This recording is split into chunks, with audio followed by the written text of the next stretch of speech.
So today I've got some breaking news on the housing market.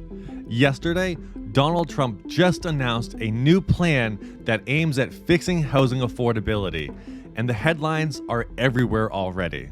Wall Street would be blocked from buying single-family homes under this new plan that Donald Trump just announced. The goal is simple: stop large institutional investors from competing with families and first-time homebuyers. But here's the part that nobody is saying. Even if this policy is passed tomorrow exactly as is promised, it would not make housing affordable again. Not because it's a bad idea. In fact, we should definitely do this regardless of the impacts on the market, and not because these investors don't matter, but because it does target the wrong problem. Today, I want to slow this down and explain what really impacts the housing affordability crisis today. So first, let's talk about what was actually announced, then why this message is resonating so strongly, and then I'm going to talk about why prices wouldn't fall and what is really keeping housing unaffordable in the US right now. Because once you understand the real bottleneck, this entire housing crisis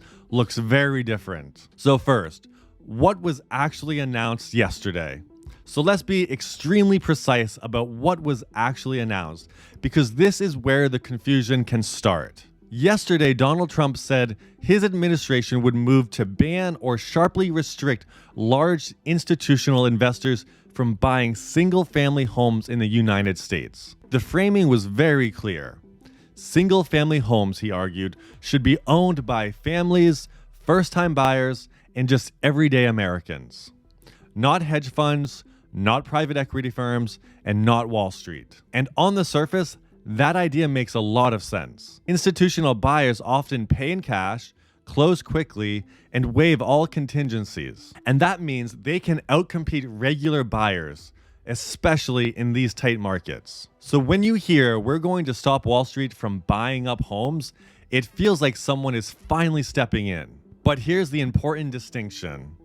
This proposal is not about building more homes, changing zoning laws, speeding up construction, or fixing the supply shortages that we have today. It is purely about who is allowed to buy existing homes. That difference matters more than it sounds like it should, because changing who buys homes does not automatically change how many homes exist, how scarce they are, or how much competition there is for each one. And that's the gap between how this policy feels and how housing actually works. So before we decide whether this helps or hurts affordability, we need to look at the data behind the claim that Wall Street is driving up housing prices. And this is where the story gets uncomfortable. Because once you move past the headlines and look at the data, the narrative starts to break. Nationally, large institutional investors own about 1% of single-family homes in the United States. 1%. Not 10, not 20, but 1%. Now that number tends to trigger two reactions. Some people hear it and say, see, Wall Street isn't the problem. Others immediately push back and say, that can't be true. Look at what's happening in my city. And here's the key thing both sides miss. Housing is not priced nationally, it's priced locally. In certain markets, places like Phoenix, Atlanta, Tampa, institutional buyers became very visible, especially during the peak years of the market. They were showing up with cash offers, fast closes, and no contingencies, as I mentioned a minute ago. So it felt like Wall Street was everywhere. But visibility is not the same as dominance. These investors were not setting prices from scratch. They were entering markets that were already undersupplied, already competitive, and already expensive. And that distinction matters, because if institutional investors were the primary driver of prices, we would expect two things to be true.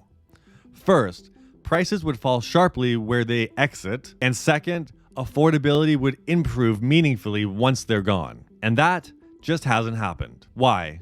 Because the demand they competed with doesn't disappear. If an institutional buyer doesn't purchase a home, it doesn't just sit empty waiting for prices to fall. It gets bought by a higher income household, a dual income professional couple, a smaller local investor, or a cash buyer who isn't a hedge fund. The competition stays, the pressure stays, and the prices stay high. This is the part that's hard to accept. Wall Street didn't create the housing shortage. They showed up after the shortage already existed. And they didn't make housing scarce.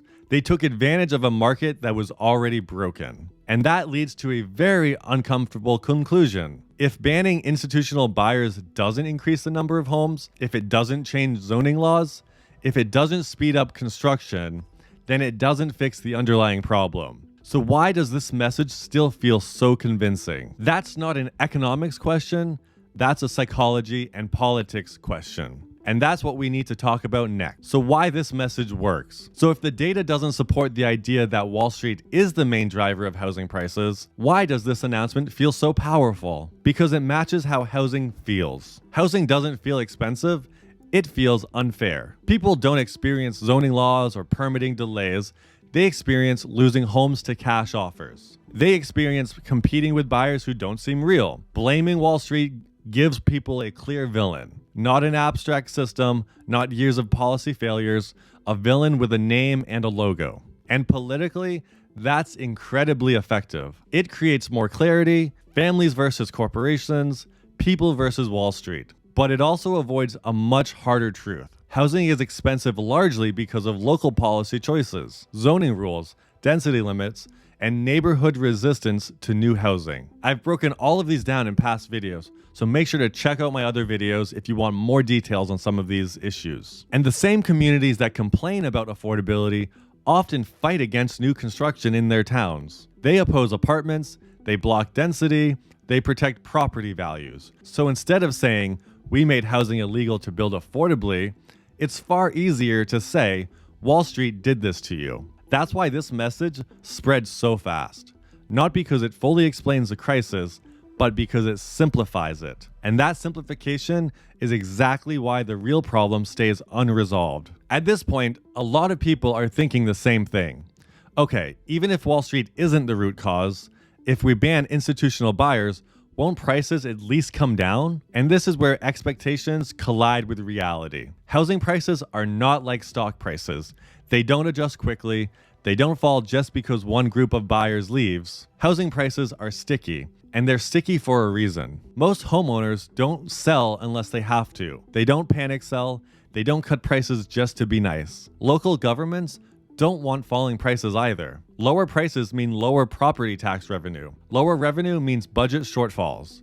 So there's an incentive to protect values. Banks also don't want prices to fall. A large price decline creates risk across the entire financial system. So the system resists downward pressure. Now let's walk through what actually happens if institutional buyers exit the market. The home doesn't disappear, the listing doesn't suddenly sit empty, and the price doesn't automatically drop.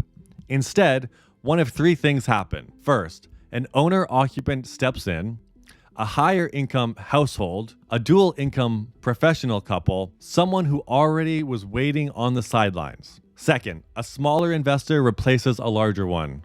Not Wall Street, but a local investor, a landlord, someone using leverage instead of cash. And third, the home sells for slightly less, but still far above what most first-time buyers can afford. Because the shortage hasn't changed. The number of homes stays the same. The number of buyers stays high, so competition remains intense. This is the hardest truth to accept. Affordability does not come from prices falling. It comes from options expanding. More homes, more choices, less desperation, and until supply meaningfully increases, demand-side policies only reshuffle who wins, not whether the market becomes affordable. And this is why waiting for a housing reset is so dangerous. People wait for a crash, a policy announcement, a ban, a big headline, while the structural constraints stay in place. Housing doesn't reset with one rule, it changes slowly. When enough pressure forces supply to loosen. Housing doesn't reset with one rule, it changes slowly. When enough pressure forces supply to loosen. And that's not dramatic, it's not headline friendly, and it doesn't feel like justice. But it's the only thing that actually works. So if this policy doesn't fix housing affordability, why does it even matter? Because this announcement isn't really about investors. It's a signal.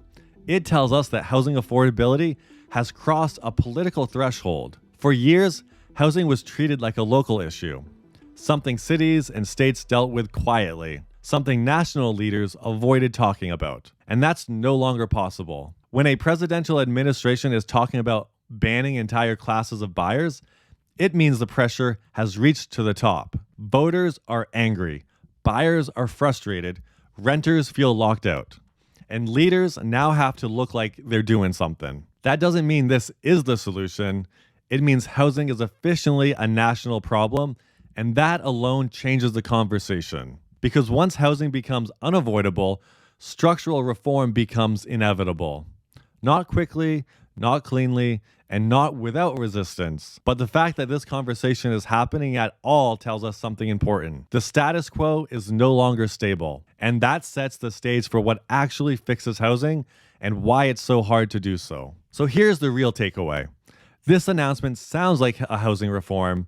It feels like accountability, but housing isn't broken because of who buys homes. It's broken because we don't allow enough homes to exist. Banning institutional buyers doesn't change zoning laws, it doesn't speed up permits, it doesn't legalize density increases, it doesn't fix the supply shortage that actually drives prices. What it does tell us is something important. Housing affordability is no longer a niche issue.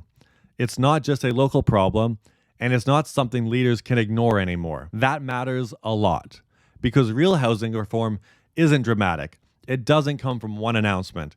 It comes from slow, uncomfortable changes to the rules we've built around housing. So if you're waiting for a crash, or a single policy, or a headline to suddenly make homes affordable, you're waiting for the wrong thing. The real shift will be quieter, it'll be structural, and far less satisfying than a villain. But once you understand that,